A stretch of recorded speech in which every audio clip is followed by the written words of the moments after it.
یہ آج کا ہمارا پہلا سوال ہے۔ ہمارا دوسرا سوال، حکومت نے قومی سلامتی کے مشیر جنرل محمود علی درانی کو فارغ کر دیا۔ ان پر یہ الزام تھا کہ انہوں نے وزیر اعظم کی اجازت کے بغیر اجمل قصاب کو پاکستانی تسلیم کر لیا تھا۔ کیا جنرل درانی کی یہ جسارت یہ ثابت نہیں کرتی کہ حکومتی صفوں کے اندر کوارڈینیشن کی شدید کمی ہے؟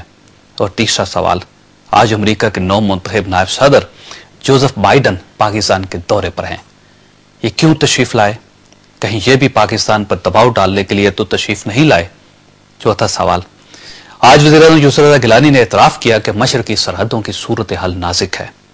اور پانچواں سوال، بھارت نے امریکن CIA کے ذریعے 52 صفحات پر مشتمل الزامات یا ثبوت پاکستان بچوائے تھے۔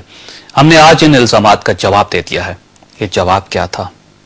اور چھٹا اور آخری سوال، 1.5 گھنٹہ پہلے لاہور میں بم دھماکے ہوئے، کیا یہ بم دھماکے کسی کرنل پروہت کی واردات نہیں ہے؟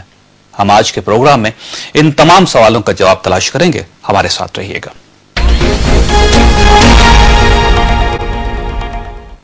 ویلکم بیک ناظرین، ہمارے پہلے مہمان ہیں احسن اقبال صاحب، پاکستان مسلم لیگ نون کے ساتھ ان کا تعلق ہے۔ ہماری دوسری مہمان ہے ماروی میمن صاحبہ، پاکستان مسلم لیگ کاف کے ساتھ تعلق ہے، جبکہ پاکستان پیپلز پارٹی کو ریپرزینٹ کر رہے ہیں میر باز خان کہتران صاحب۔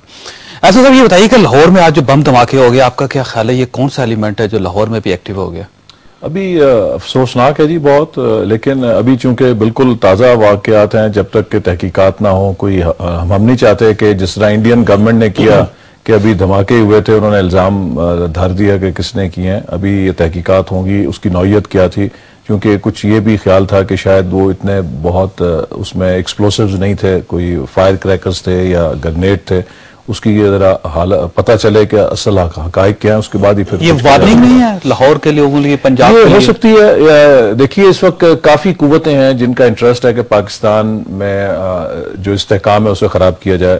پھر پاکستان کے اندر جس طریقے سے پنجاب کی حکومت چل رہی ہے ایک استحکام کے ساتھ، اس کو ڈی اسٹیبلائز کرنے کی بھی کوئی کسی عنصر کی کوشش ہو سکتی ہے، لیکن یہ سب ابھی قیاس آرائی ہے۔ میں اس لیے چاہتا ہوں کہ کوئی ایسی اسپیکولیشن نہ کی جائے جب تک کہ اس کی تحقیقات سامنے نہ آ جائیں۔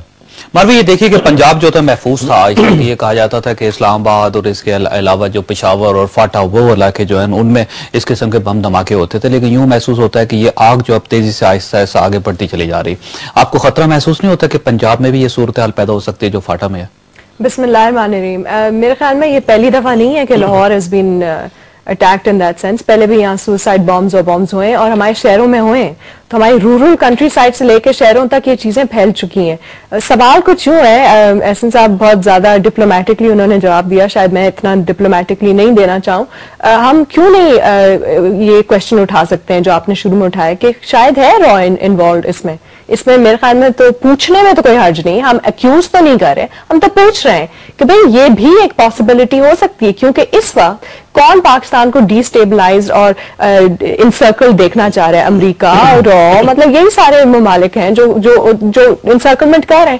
دوسرا یہ کہ یہ جو سوسائڈ بامنگز جو اتنی زیادہ ہوئی ہیں اور جو بمز ہوئے ہیں، شاید اس میں تو آئی ہوپ اتنی جانیں نہیں گئی ہوں، ابھی تک ہمیں ایگزیکٹ نمبرز نہیں ملے، لیکن جو اتنی ساری جانیں گئی ہیں، اتنی ساری سوسائڈ بامنگز ہوئی ہیں، میرے خیال میں ہم نے پہلے بھی کہا ہوا ہے، پاکستان مسلم لیگ کا یہ موقف ہے کہ یہ ساری چیزیں تحقیقات ہونی چاہیے UN کی لیول پہ کہ را کا ان ساروں میں کتنا ہاتھ ہے، صرف آج نہیں۔ اچھا میں آپ کو ایک اور ایگزامپل دینا چاہ رہی ہوں، کوئٹہ میں بھی تو ہوا وہ جو سیکٹیرین، کیونکہ ابھی محرم ابھی اتنا سینسٹیو وہ ہے محرم کا مہینہ اور یہ وہ، تو کوئٹہ میں بھی ہوا، گلگت میں بھی ہوا، ہنگو میں انہوں نے جو ہے شریعہ نافذ وہ طالبان نے کر لیا، وہ طالبان پشتو اسپیکنگ بھی نہیں ہے اور وہاں جو ہے کافی بڑی شیعہ تعداد ہے، تو مطلب شریعہ وہاں نافذ ہو گیا، مطلب یہ تو کوئی لاجیکل بات نہیں ہے نا کہ جہاں آپ کی اتنی بڑی کمیونٹی شیعہ کمیونٹی ہے، فار ایگزامپل ہنگو، وہاں جا کے آپ شریعہ کر لیں یہ TTP، اور وہاں حکومت کی کوئی ریٹ آف دا اسٹیٹ ہے ہی نہیں کہ وہ جا کے تھوڑا سمجھائے کہ اس طرح سے نہیں ہو سکتا، وہ بھی محرم کے بیچ میں اس طرح کی حرکتیں ہوئی ہیں۔